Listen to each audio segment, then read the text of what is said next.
This is Fender's brand new 68 custom Pro Reverb amp, and today we're going to check it out.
Well, thank you all so much for listening to my extended intro piece there. I have to say this amp really blew me away on that recording.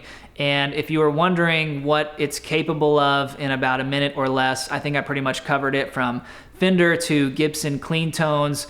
And also I stepped on an Isle of Tone fuzz pedal for a minute there, and this amp handled it perfectly.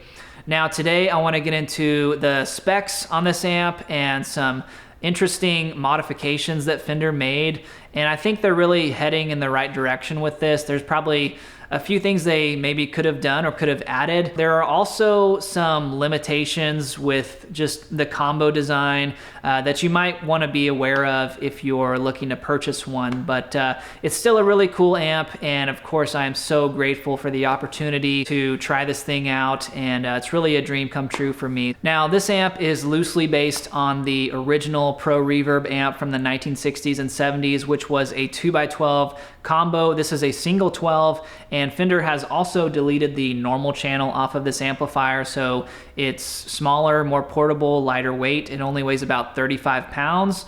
And in my opinion, I think it's a step in the right direction. People use the normal channel on these amps for running, you know, two guitars or vocals or bass or whatever, and having individual controls, because typically there wouldn't be a PA system, you know, in the 60s and 70s when you went to go play a gig. Nowadays, it's really not practical. It lightens this amp up, and there's also less components and tubes to fail on you.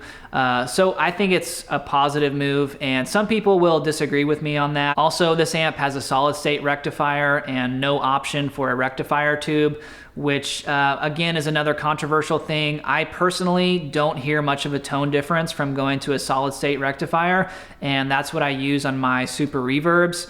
Maybe at higher volume you can feel a difference, kind of. Ultimately, I do that for more reliability on the road, one less tube to fail and replace, and I think that's a step in the right direction on these Fender amps. Now, Fender has also made some modifications to the circuit, allegedly, and it's supposed to break up a little bit easier, and I think they achieved that. If you're looking for something that's, you know, a little bit more manageable but still has just enough headroom to hang in there with a band or at a local jam or whatever, this is really a great option. It's 40 watts, but to me, it really doesn't feel like that. Maybe it's a combination of the speaker, the smaller cabinet, and the changes they made to the circuit, but it's a lot more manageable than, say, my Super Reverb back here. So those were the specs that I really wanted to get into today. And now I want to show you guys a quick sound test of what I think this amp does really well, which is turn it up to about 4 or 5, get into a little bit of that tube saturation and breakup.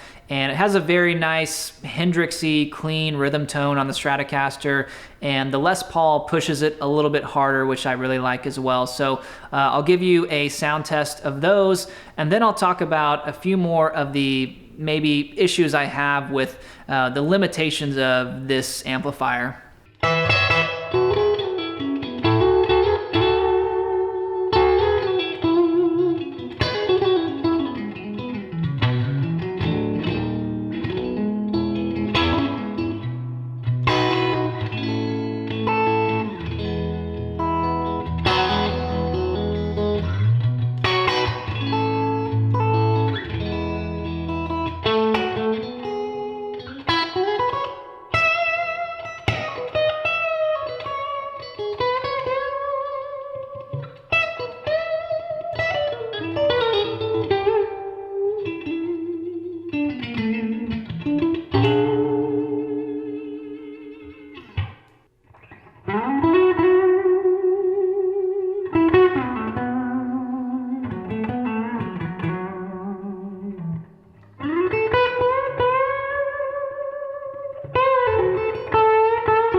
So finally, where does this amp leave me wanting a little bit more out of it? And first I'll say, you know, this was designed for people who maybe want to use it in their bedroom at home and then maybe take it to a rehearsal with a band or take it to a local gig or whatever. And Fender nailed that design because it's super lightweight. It still has, you know, 40 watts of headroom to hang with a band and go play an unmiked live gig. And so I think it's great for that. The only reason that it might be lacking is that it's not going to give you that super high clean headroom like a Super Reverb might, for example. Possibly the speaker choice here has a little bit to do with that. Ultimately down the line, I probably might swap a ceramic higher wattage speaker in there. I did play this amp through my 2x12 with EVs, and I think it did give me a little bit extra out of it. But also being a smaller cabinet, you're gonna get a little boxier sound. It's not gonna be as loud and as clean. And for most people, that's probably a good thing. And another fault of just smaller combo amps in general, especially something that's 40 watts and something this small, which I think really is in a very small category of amps. Any combo amp is gonna have rattle and noise and vibration, but especially stuffing a 12-inch speaker in a 40-watt cabinet this size. I did experience a little tube or speaker rattle here and there. It wasn't anything major, and this thing shipped all the way from California to me, so maybe that had something to do with it, but it's something to keep in mind if you're buying something like this. You know, you may have some rattle or little extra noise for it being such a small and powerful combo. If you want to avoid that entirely, you know, you'll have to go to a head and speaker cabinet combination. I get, you know, rattles and noises on all of my combo amplifiers, so it's just something to keep in mind and be aware of. So finally, I want to end this video by stacking an overdrive in front of this amplifier and setting it right in the sweet spot, I think, which is about 4 to 5 on the volume, and an overdrive pedal really kind of just sets it over the edge. So I'll show you guys how that sounds. And I have to say thanks so much to Fender for giving me this opportunity. It's really a dream come true for me and would not have been possible without this incredible audience that I have here. So thanks to all of you for your continued support on all these videos that I post, and never ceases to amaze me. Check out the Overdrive, and I'll see you guys in the next video. Peace.